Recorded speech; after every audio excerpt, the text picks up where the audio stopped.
Moi, j'aime bien ces moments de l'année où on se projette sur l'année qui vient. Il n'y a pas longtemps, il y a quelques années, j'avais fait un test de personnalité.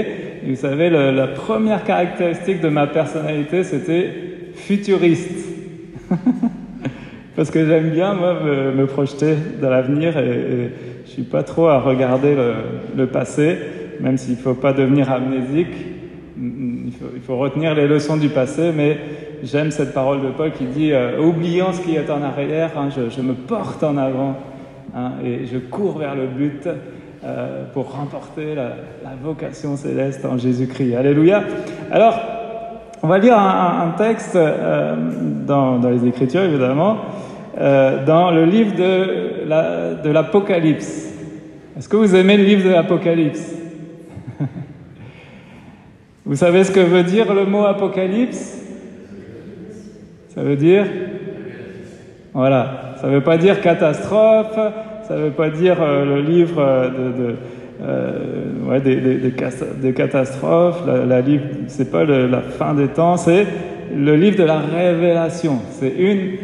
Ça vient achever la révélation de l'Écriture. Et là encore, j'aime ce livre parce que ça nous parle de ce qui va venir, hein, des choses qui viennent. Et j'ai été attiré par un verset ces derniers temps, je voudrais vous le partager, dans Apocalypse au chapitre 6, et on va lire les versets 5 et 6. Apocalypse 6, verset 5. Alors c'est l'ouverture du 3e sceau, vous savez qu'il y a plusieurs sceaux qui sont ouverts, et à chaque sceau, ça annonce effectivement quand même des choses qui ne semblent pas trop réjouissantes, soit des catastrophes, des jugements en tout cas. Et là, on est au 3e sceau. Il dit, quand il ouvrit le 3e sceau, j'entendis le 3e être vivant qui disait « Viens ». Je regardais et voici parut un cheval noir. Vous connaissez les 4 cavaliers d'Apocalypse. Chacun a une couleur différente. Et là, c'est un cheval noir qui paraît. Celui qui le montait tenait une balance dans sa main. Et j'entendis au milieu des 4 êtres vivants une voix qui disait « Une mesure de blé pour 1 denier et 3 mesures d'orge pour 1 denier, mais ne fais point de mal à l'huile et au vin. Amen. »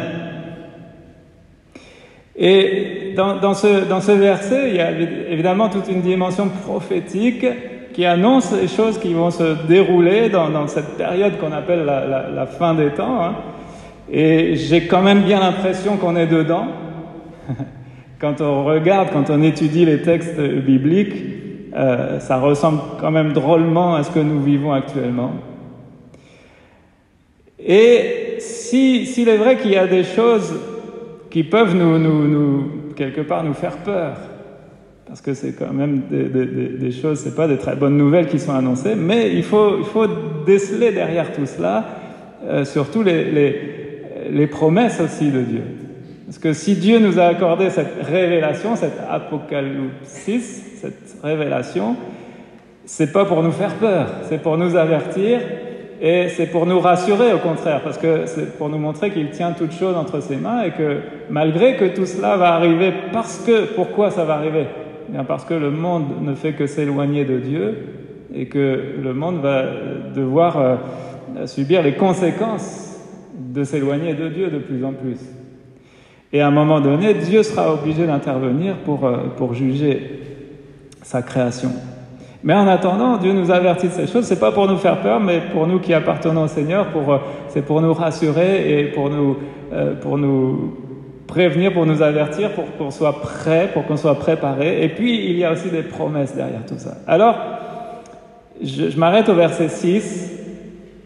J'ai entendu au milieu des 4 êtres vivants une voix qui disait « Une mesure de blé pour 1 denier et 3 mesures d'orge pour 1 denier. » Qu'est-ce que ça veut dire, cette parole? C'est mystérieux. Mais qu'est-ce que ça veut dire? Une pièce d'argent, donc 1 denier, c'est une pièce d'argent, c'est l'équivalent d'1 jour de salaire pour un ouvrier. D'accord? On le lit, c'est très clairement écrit dans Matthieu chapitre 20, verset 2, où il est dit « Il se mit d'accord avec eux pour un salaire ». C'est quand C'est dans cette parabole où il y a ce maître qui cherche des ouvriers pour la moisson, et il se mit d'accord avec eux pour un salaire d'1 pièce d'argent par jour, et les envoya dans sa vigne. C'est pas pour la moisson, c'est pour la vigne, pour la vendange. D'accord ? 1 pièce d'argent par jour. Donc c'est le salaire moyen. Et là, il nous est dit que avec ce salaire moyen, on pourra acheter 1 mesure de blé ou 3 mesures d'orge. En fait, les denrées citées ici, les denrées alimentaires qui sont citées ici, coûtent en fait 10 à 12 fois plus cher que leur prix normal.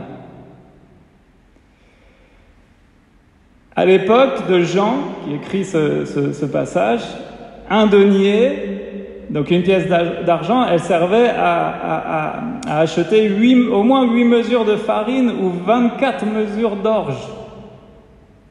Et là, le Seigneur avertit qu'il y aura un moment où les prix vont s'envoler et le salaire moyen d'un ouvrier sera tout juste suffisant. Pourquoi ? Pour acheter la nourriture quotidienne.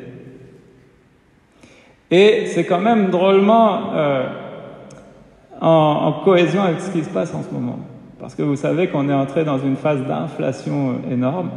Et tout le monde, tous les spécialistes nous le disent, nous avertissent que ça va continuer encore en 2023.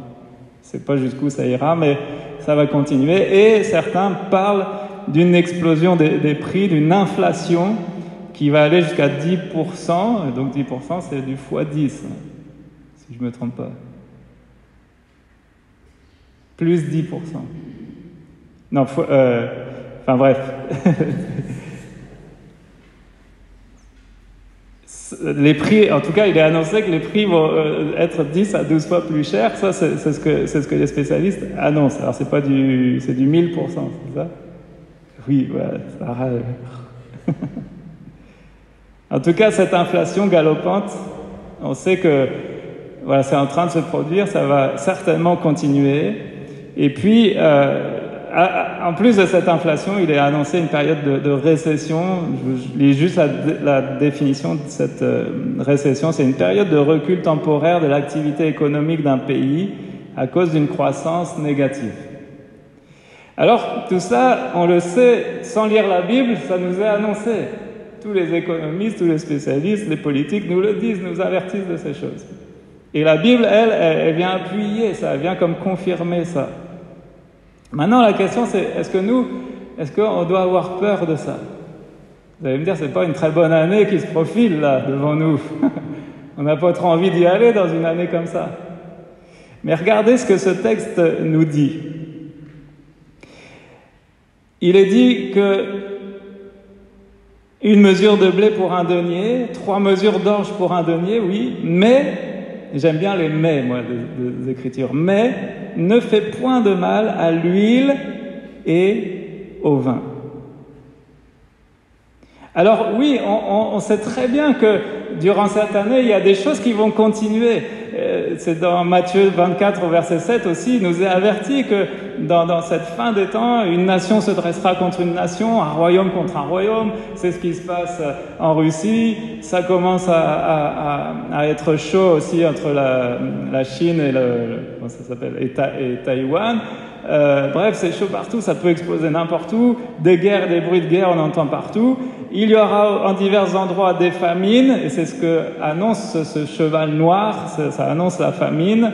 Il y aura des pestes, on en a eu son lot avec le Covid, et il y aura des tremblements de terre. Tout ça, on le sait. Mais, nous, au milieu de tout ça, quelle doit être notre attitude ? J'aime bien ce mais ne touche pas à l'huile et au vin. Et là encore, c'est un langage spirituel. Qu'est-ce que cela veut dire ? Ne touche pas à l'huile et au vin. Ça fait écho directement à un autre passage dans les Écritures, dans Luc au chapitre 10 au verset 34. C'est cette parabole du bon Samaritain. Vous savez ce que ce Samaritain a fait ? Il y avait un homme qui était moribond sur le bord du chemin, Et puis, il y a deux personnes qui sont passées, et c'était eux normalement qui auraient dû apporter les soins, c'était des religieux, et eux, ils sont passés outre. Et puis là, il y a un Samaritain, donc un étranger, lui, il s'est arrêté. Il a vu cet homme sur le bord du chemin, dans sa souffrance, et il s'est arrêté. Qu'est-ce qu'il a fait? Il s'approcha, Luc 10, verset 34. Luc 10, verset 34. Il s'approcha, banda ses plaies en y versant de l'huile et du vin. Puis il le mit sur sa propre monture, le conduisit à une hôtellerie et prit soin de lui. Alors, l'huile, à quoi elle sert ici? L'huile, sur une plaie, elle sert à adoucir. L'huile, elle sert à apaiser.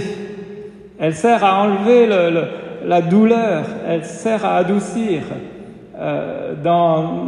En cuisine, on va mettre des choses comme ça pour adoucir, enlever l'amertume, par exemple. L'huile, c'est cet élément qui sert à adoucir, à apaiser, et ici, dans le cas de cette plaie, à adoucir, à apaiser la plaie. Et vous savez ce que l'huile représente dans la parole de Dieu? Qu'est-ce qu'elle représente, cette huile? Ça représente toujours le Saint-Esprit. Et le Saint-Esprit, on le sait, il vient lui aussi pour apaiser les cœurs. Il est appelé le consolateur. Il est celui qui vient apaiser quand il y a la douleur du deuil, la souffrance et tout ça. Il est le consolateur. Le Saint-Esprit, c'est aussi celui qui enseigne, qui conduit, qui instruit dans la vérité. Donc, il vient donner la paix du cœur quand autour de nous il y a la guerre. Il y a le trouble, il y a l'anxiété. Il vient inonder nos cœurs de sa paix, de son amour, de sa joie, etc. Et ça, c'est l'œuvre du Saint-Esprit. Et pour moi, c'est vraiment une parole encourageante, et je veux vous encourager avec ça aussi, avec cette pensée de ce verset de l'Apocalypse. Oui, certes, il y aura encore des choses qui vont aller de mal en pis dans notre monde, que ce soit économique, politique, etc. On n'est pas dupe, on sait que ça va... Il y a des choses qui vont pas s'améliorer. Mais ne touchez pas à l'huile et au vin. C'est-à-dire que ces deux choses-là vont être préservées. Ces deux choses-là vont être toujours disponibles en abondance. L'huile nous parle du Saint-Esprit. Le vin, utilisé sur la plaie de ce pauvre homme sur le bord du chemin, le vin, il sert à quoi? Il sert à désinfecter. Il sert à purifier. Donc c'est comme du mercurochrome. On se servait de ce vin pour désinfecter les plaies. Et là encore, de quoi nous parle le vin dans les Écritures? Vous le savez, on a partagé tout à l'heure le vin. Ça symbolise quoi? Ça symbolise le sang de Jésus-Christ. Le sang de Jésus-Christ qui est la seule chose efficace pour effacer le péché. La seule chose qui soit efficace dans l'univers pour désinfecter, pour nous purifier la plaie du péché, c'est le sang de Jésus-Christ. C'est-à-dire, c'est pas le sang dans le sens propre du terme. Il faut pas aller à la source du précieux sang de Fécamp pour aller récupérer quelques gouttes. Non. Mais c'est symbolique, mais c'est le sacrifice de Jésus qui est pleinement suffisant pour nous apporter le pardon, la grâce, la purification de nos péchés, avec une seule condition, la condition de notre foi. Si on met notre foi dans le Seigneur, si on prend conscience qu'il est mort pour nos péchés, alors si nous confessons nos péchés, eh bien il est fidèle et juste pour nous pardonner, pour nous purifier de tout péché. C'est ce qu'a expérimenté David, dont parlait Timothée tout à l'heure. Bien, il a confessé son péché et puis il a expérimenté le fait d'être lavé, purifié de tout péché et d'être soulagé là, de ce poids-là dans son cœur. Alors voilà ma pensée pour cette année. Ce que je voulais vous partager, c'est que même si nos ressources demain, je ne sais pas à quoi ça va ressembler, mais même si nos ressources matérielles et financières venaient à diminuer ou même à manquer, je ne sais pas de quoi demain sera fait. On est quand même en France, dans un pays très très riche, il faut qu'on en soit conscient. Et même si nos ressources diminuaient, je pense qu'on serait encore plus riche, quand même plus riche que bien d'autres pays. Mais bon, ça c'est d'autres considérations. Mais même si ces ressources matérielles et financières venaient à diminuer ou à manquer, nos ressources spirituelles, elles, ne manqueront jamais. Alléluia. Et ça on peut être sûr et certain, c'est la bonne nouvelle, et on peut se projeter dans 2023 avec cette assurance, avec cette foi. Les ressources spirituelles que le Seigneur nous a données, ça ne manquera jamais. Alléluia. Et plus que jamais auparavant, je pense que pour cette année, pour être, selon la vision de l'Église, selon le cœur qu'on veut développer de l'Église, c'est être des phares, être des lumières. Là où Dieu nous a placés, être des phares pour briller et guider et sauver les personnes autour de nous. Et bien plus que jamais pour briller cette année, il nous faudra utiliser ces deux ressources, le Saint-Esprit et le sang de Jésus, c'est-à-dire l'évangile de la grâce. Ça revient au fait à la parole dont parlait Timothée tout à l'heure. Donc l'évangile de la grâce, l'évangile du pardon, l'évangile de la purification de nos péchés. Ça, c'est le sang de Jésus qui est là, qui est pleinement suffisant. Et cette ressource-là de la grâce, elle ne manquera jamais en 2023. Cette ressource du Saint-Esprit, ça ne manquera jamais en 2023. Alléluia.